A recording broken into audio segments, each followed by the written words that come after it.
யாத்திராகமம் 19ஆம் அதிகாரம். இஸ்ரவேல் புத்திரர் எகிப்து தேசத்திலிருந்து புறப்பட்ட 3ஆம் மாதம் 1ஆம் நாளிலே சீனாய் வனாந்தரத்தில் சேர்ந்தார்கள். அவர்கள் ரெவிதீமிலிருந்து பிரயாணம் புறப்பட்டு சீனாய் வனாந்தரத்தில் சேர்ந்து அந்த வனாந்தரத்தில் பாளையம் இறங்கினார்கள். இஸ்ரவேலர் அங்கே மலைக்கு எதிராக பாளையம் இறங்கினார்கள். மோசே தேவனிடத்திற்கு ஏறி போனான்.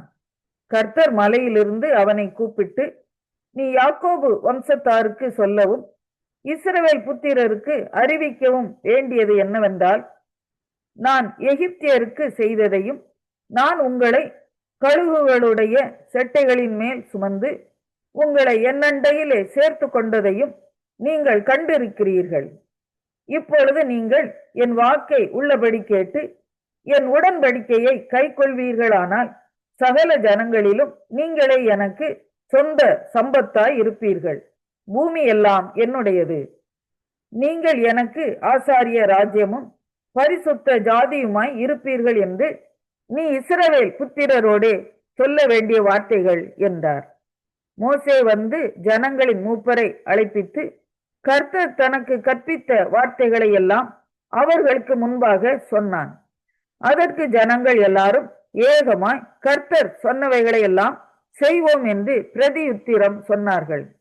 ஜனங்கள் சொன்ன வார்த்தைகளை மோசே கர்த்தரிடத்தில் தெரிவித்தான்.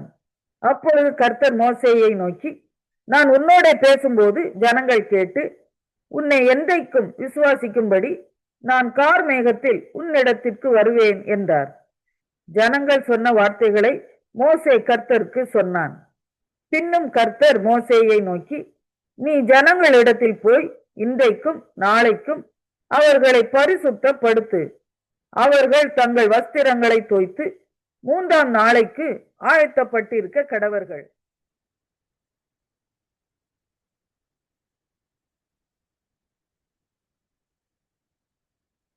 யாத்திராகமம் 21ஆம் அதிகாரம். மேலும் நீ அவர்களுக்கு அறிவிக்க வேண்டிய பிரமாணங்களாவன, எபிரேயரில் ஒரு அடிமையை கொண்டாயானால் அவன் 6 வருஷம் சேவித்து 7ஆம் வருஷத்திலே ஒன்றும் கொடாமல் விடுதலை பெற்று போக கடவன். ஒன்றிக்காரனாய் வந்திருந்தானால் ஒன்றிக்காரனாய் போக கடவன். விவாகம் பண்ணினவனாய் வந்திருந்தானால் அவன் பெண் ஜாதி அவனோட கூட போக கடவள். அவன் எஜமான் அவனுக்கு ஒரு பெண்ணை விவாகம் செய்து கொடுத்தும் அவள் அவனுக்கு ஆண் பிள்ளைகளையாவது பெண் பிள்ளைகளையாவது பெற்றும் இருந்தால் அந்த பெண்ணும் அவள் பிள்ளைகளும் அவள் எஜமானை சேர கடவர்கள். அவன் மாத்திரம் ஒன்றியாய் போக கடவன். அந்த வேலைக்காரன் என் எஜமானையும் என் பெண் ஜாதியையும் என் பிள்ளைகளையும் நேசிக்கிறேன், நான் விடுதலை பெற்று போக மனதில்லை என்று மனப்பூர்வமாய் சொல்வானானால் அவன் எஜமான் அவனை நியாயாதிபதிகளிடத்தில் அழைத்து கொண்டு போய் அவனை கதவின் அருகேயாவது கதவு நிலையின் அருகேயாவது சேரப்பண்ணி அங்கே அவன் எஜமான் அவன் காதை கம்பியினாலே குத்த கடவன். பின்பு அவன் என்றைக்கும் அவனிடத்திலே சேவித்துக் கொண்டிருக்க கடவன். ஒருவன் தன் மகளை வேலைக்காரியாக விற்று போட்டானால் வேலைக்காரன் விடுதலை பெற்று போவது போல அவள் போகக்கூடாது. அவளை தனக்கு நியமித்துக் கொண்ட எஜமானின் பார்வைக்கு அவள் தகாதவளாய் போனால் அவள் மீட்கப்படலாம். அவன் அவளுக்கு துரோகம் பண்ணி அவளை அந்நியர் கையில் விற்று போட அவனுக்கு அதிகாரம் இல்லை. அவன் தன் குமாரனுக்கு அவளை நியமித்திருந்தானால் தன் குமாரத்திகளை நடத்துவது போல அவளையும் நடத்த கடவன். அவன் வேறொரு பெண்ணை கொண்டானாகில் இவளுக்குரிய அன்னவஸ்திர விவாக கடமை ஆகிய இவைகளில் குறைவு செய்யாமல் இருப்பானாக. இம்மூன்றும் அவன் அவளுக்கு செய்யாமற் போனால் அவள் பணம் கொடாமல் விடுதலை பெற்று போக கடவள். ஒரு மனிதனை சாகும்படி அடித்தவன் நிச்சயமாய் கொலை செய்யப்பட கடவன். ஒருவன் பதிவிருந்து கொல்லாமல் தேவ செயலாய் தன் கைக்கு நேரிட்டவனை கொன்றால் அவன் ஓடிப்போய் சேர வேண்டிய ஸ்தலத்தை உனக்கு நியமிப்பேன். ஒருவன் பிறனுக்கு விரோதமாக சதி மோசம் செய்து அவனை துணிகரமாய் கொன்று போட்டால் அவனை என் பலிபீடத்திலிருந்தும் பிடித்து கொண்டு போய் கொலை செய்ய வேண்டும். தன் தகப்பனையாவது தன் தாயையாவது அடிக்கிறவன் நிச்சயமாய் கொலை செய்யப்பட கடவன். ஒருவன் ஒரு மனிதனை திருடி விற்று போட்டாலும் இவன் அவன் வசத்தில் இருக்க கண்டுபிடிக்கப்பட்டாலும் அவன் நிச்சயமாய் கொலை செய்யப்பட கடவன். தன் தகப்பனையாவது தன் தாயையாவது சபிக்கிறவன் நிச்சயமாய் கொலை செய்யப்பட கடவன். மனிதர் சண்டை பண்ணி ஒருவன் மற்றொருவனை கல்லால் எரிந்ததினாலாவது கையால் அடித்ததினாலாவது அவன் சாவாமல் கட்டில் கிடையாய் கிடந்து திரும்ப எழுந்திருந்து வெளியிலே தன் ஊண்டுகளை பிடித்துக் கொண்டு நடமாடினால் அடித்தவன் ஆக்கினைக்கு நீங்களாயிருப்பான். ஆனாலும் அவனுக்கு வேலை மினக்கட்ட நஷ்டத்தை கொடுத்து அவனை நன்றாய் குணமாக்கி விற்க கடவன். ஒருவன் தனக்கு அடிமையானவனையாவது தனக்கு அடிமையானவளையாவது கோலால் அடித்ததினாலே அவன் கையால் இறந்து போனால் பழிக்கு பழி வாங்கப்பட வேண்டும். ஒரு நாளாவது 2 நாளாவது உயிரோடு இருந்தால் அவர்கள் அவனுடைய உடைமையாகையால் பழி வாங்க வேண்டியதில்லை. மனிதர் சண்டை பண்ணி கர்ப்பவதியான ஒரு ஸ்திரீயை அடித்ததினால் அவளுக்கு வேறே சேதம் இல்லாமல் கற்பம் விழுந்து போனால் அடிபட்ட ஸ்திரீயின் புருஷன் அடித்தவன் மேல் சுமத்துகிறதற்கு தக்கதாயும் நியாயாதிபதிகள் செய்யும் தீர்ப்பின்படியும் தண்டம் கொடுக்க வேண்டும். வேறே சேதம் உண்டானால் ஜீவனுக்கு ஜீவன், கண்ணுக்கு கண், பல்லுக்கு பல், கைக்கு கை, காலுக்கு கால், சூட்டுக்கு சூடு, காயத்துக்கு காயம், தழும்புக்கு தழும்பு பழி கொடுக்க வேண்டும். ஒருவன் தன் அடிமையானவன் கண்ணையாகிலும் தன் அடிமை பெண்ணின் கண்ணையாகிலும் அடித்ததினால் அதை கெடுத்தால் அவன் கண்ணுக்கு பதிலாக அவனை விடுதலை பண்ணிவிட வேண்டும். அவன் தன் அடிமையானவன் பல்லையாவது தன் அடிமை பெண்ணின் பல்லையாவது உதிர அடித்தால் அவன் பல்லுக்கு பதிலாக அவனை விடுதலை பண்ணிவிட வேண்டும். ஒரு மாடு ஒரு புருஷனையாவது ஒரு ஸ்திரீயையாவது முட்டினதினால் சாவுண்டானால் அந்த மாடு கல்லெறியப்பட வேண்டும். அதன் மாம்சம் புசிக்கப்படலாகாது. அப்போது மாட்டின் எஜமான் ஆக்கினைக்கு நீங்களாயிருப்பான்.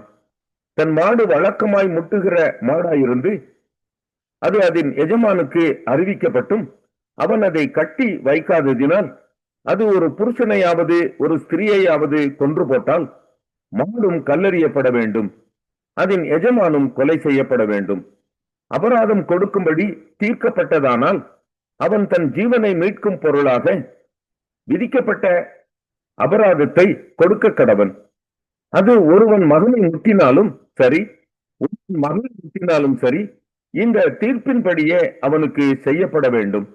அந்த மாடு ஒரு அடிமையானவனையாவது ஒரு அடிமை பெண்ணையாவது முட்டினால் அதற்கு உடையவன் அவர்களுடைய எஜமானுக்கு 30 சேக்கல் நிறையான வெள்ளியை கொடுக்க கடவன்.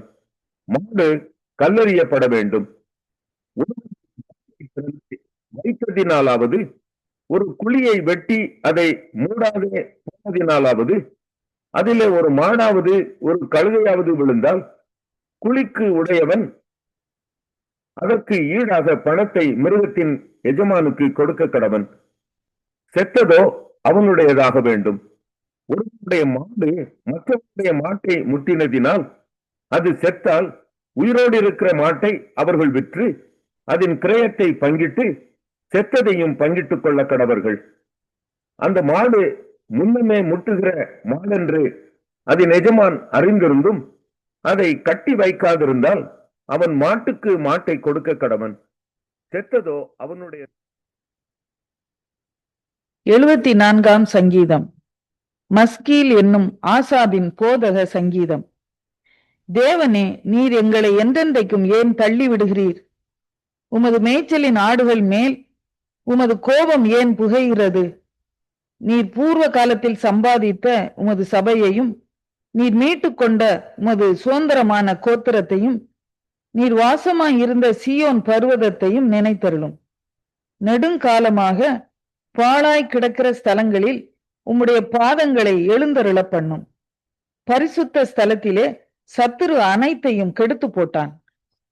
உம்முடைய சத்துருக்கள் உம்முடைய ஆலயங்களுக்குள்ளே கெர்ச்சித்து தங்கள் கொடிகளை அடையாளங்களாக நாட்டுகிறார்கள். கோடரிகளை ஓங்கி சோலையிலே மரங்களை வெட்டுகிறவன் பேர் பெற்றவன் ஆனான். இப்பொழுதோ அவர்கள் அதன் சித்திர வேலைகள் முழுவதையும் வாட்சிகளாலும் சம்மட்டிகளாலும் தகர்த்து போடுகிறார்கள்.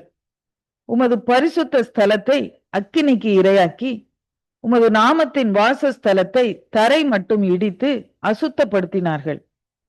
அவர்களை ஏகமாய் நெற்தூளியாக்குவோம் என்று தங்கள் இருதயத்தில் சொல்லி தேசத்தில் உள்ள ஆலயங்களை எல்லாம் சுட்டரித்து போட்டார்கள். எங்களுக்கு இருந்த அடையாளங்களை காணோம், தீர்க்க தரிசியும் இல்லை, இது எதுவரைக்கும் என்று அறிகிறவனும் எங்களிடத்தில் இல்லை. தேவனே, எதுவரைக்கும் சத்துரு நிந்திப்பான்? பகைவன் உமது நாமத்தை எப்பொழுதும் தூஷிப்பானோ? உமது வலது கரத்தை ஏன் முடக்கிக் கொள்கிறீர்? அதை உமது மடியிலிருந்து எடுத்து ஓங்கி நிர்மூலமாக்கும். பூமியின் நடுவில் ரட்சிப்புகளை செய்து வருகிற தேவன் பூர்வ காலம் முதல் என்னுடைய ராஜா. தேவரீர் உமது வல்லமையினால் சமுத்திரத்தை இரண்டாக பிளந்து ஜலத்தில் உள்ள வலு சர்ப்பங்களின் தலைகளை உடைத்தீர். தேவரீர் முதலைகளின் தலைகளை நறுக்கி போட்டு அதை வனாந்தரத்து ஜனங்களுக்கு உணவாக கொடுத்தீர். ஊற்றையும் ஆற்றையும் பிளந்து விட்டீர். மகா நதிகளையும் வற்றி போக பண்ணினீர். பகலும் உம்முடையது, இரவும் உம்முடையது. தேவரீர் ஒளியையும் சூரியனையும் படைத்தீர். பூமியின் எல்லைகளை எல்லாம் திட்டம் பண்ணினீர். கோடை காலத்தையும் மாரி காலத்தையும் உண்டாக்கினீர். கர்த்தாவே, சத்துரு உம்மை நிந்தித்ததையும் மதியீன ஜனங்கள் உமது நாமத்தை தூஷித்ததையும் நினைத்து கொள்ளும்.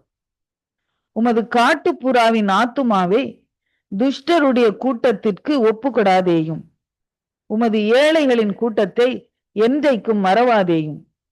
உம்முடைய உடன்படிக்கையை நினைத்தருளும். பூமியின் இருளான இடங்கள் கொடுமையுள்ள குடியிருப்புகளால் நிறைந்திருக்கிறதே. துன்பப்பட்டவன் வெட்கத்தோடே திரும்ப விடாதிரும். சிறுமையும் எளிமையுமானவன் உமது நாமத்தை துதிக்கும்படி செய்யும். தேவனே, எழுந்தருளும். உமக்காக நீரே வழக்காடும். மதியினாலே நாடோறும் உமக்கு வரும் நிந்தையை நினைத்து கொள்ளும். உம்முடைய சத்துருக்களின் ஆரவாரத்தை மறவாதேயும். உமக்கு விரோதமாய் எழும்புகிறவர்களின் அமளி எப்பொழுதும் அதிகரிக்கிறது.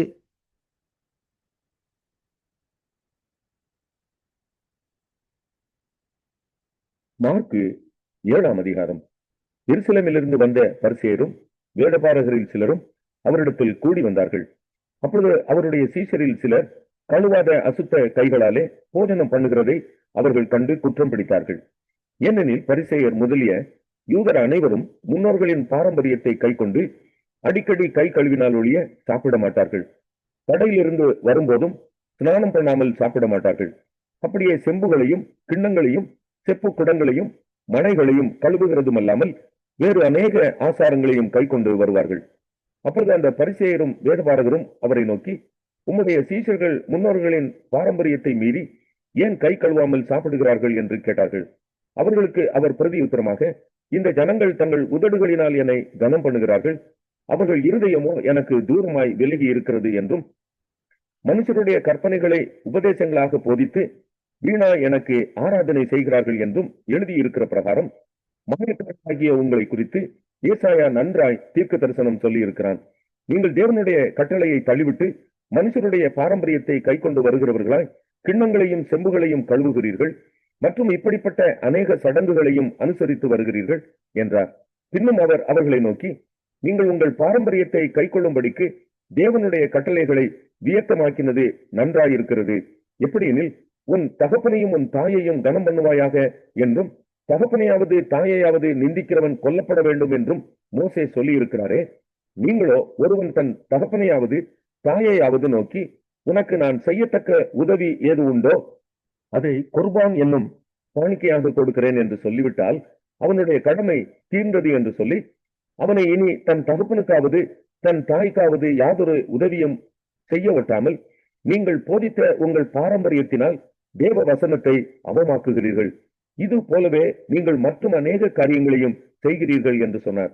பின்பு அவர் ஜனங்கள் எல்லாரையும் வரவழைத்து அவர்களை நோக்கி, நீங்கள் எல்லாரும் எனக்கு செவி கொடுத்து உணருங்கள். மனுஷனுக்கு புறம்பே இருந்து அவனுக்குள்ளே போகிறதொன்றும் அவனை தீட்டுப்படுத்த மாட்டாது. அவன் உள்ளத்திலிருந்து புறப்படுகிறவைகளே அவனை தீட்டுப்படுத்தும். கேட்கிறதற்கு ஒருவன் காதுள்ளவனாயிருந்தால் கேட்க கடவன் என்றார். அவர் ஜனங்களை விட்டு வீட்டுக்குள் பிரவேசித்த போது அவருடைய சீஷர்கள் அவர் சொன்ன உவமையை குறித்து அவரிடத்தில் விசாரித்தார்கள். அதற்கு அவர், நீங்களும் இவ்வளவு உணர்வில்லாதவர்களா? புறம்பே இருந்து மனுஷனுக்குள்ளே போகிறது ஒன்றும் அவனை தீட்டுப்படுத்த மாட்டாதென்று நீங்கள் அறிந்து கொள்ளவில்லையா? அது அவன் இருதயத்தில் போகாமல் வயிற்றிலே போகிறது. அதிலிருந்து எல்லா போஜனங்களின் அசுத்தங்களையும் கழிக்கிற ஆசன வழியாய் நீங்கி போகும். மனுஷருக்குள்ளே இருந்து புறப்படுகிறதே மனுஷனை தீட்டுப்படுத்தும். எப்படியெனில், மனுஷருடைய இருதயத்திற்குள் இருந்து பொல்லாத சிந்தனைகளும், விபசாரங்களும், வேசித்தனங்களும், கொலை பாதகங்களும், களவுகளும், பொருளாசைகளும், துஷ்டத்தனங்களும், கபடும், காமவிகாரமும், வன்கண்ணும், தூஷணமும், பெருமையும், மதிவேடும் புறப்பட்டு வரும். பொல்லாங்கானவைகளாகிய இவைகள் எல்லாம் உள்ளத்திலிருந்து புறப்பட்டு மனுஷனை தீட்டுப்படுத்தும் என்றார். பின்பு அவர் எழுந்து அவிடம் விட்டு புறப்பட்டு தீரு சீதோன் பட்டணங்களின் எல்லைகளில் போய் ஒரு வீட்டுக்குள் பிரவேசித்து ஒருவரும் அதை அறியாதிருக்க விரும்பியும் அவர் மறைவாய் இருக்கக்கூடாமற் போயிற்று.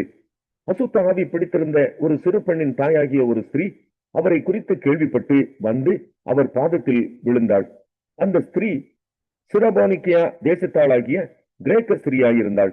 அவள் தன் மகளை பிடித்திருந்த பிசாசை துரத்திவிட வேண்டும் என்று அவரை வேண்டிக் கொண்டாள். இயேசு அவளை நோக்கி, முந்தி பிள்ளைகள் திருப்தி அடையட்டும், பிள்ளைகளின் அப்பத்தை எடுத்து நாய்க்குட்டிகளுக்கு போடுகிறது நல்லதல்ல என்றார். அதற்கு அவள், மெய்தான் ஆண்டவரே, ஆகிலும் மேஜையின் கீழ் இருக்கும் நாய்க்குட்டிகள் பிள்ளைகள் சிந்துகிற துணிக்கைகளை தின்னுமே என்றாள். அப்பொழுது அவர், நீ சொன்ன அந்த வார்த்தையின் நிமித்தம் போகலாம், பிசாசு உன் மகளை விட்டு நீங்கி போயிற்று என்றார்.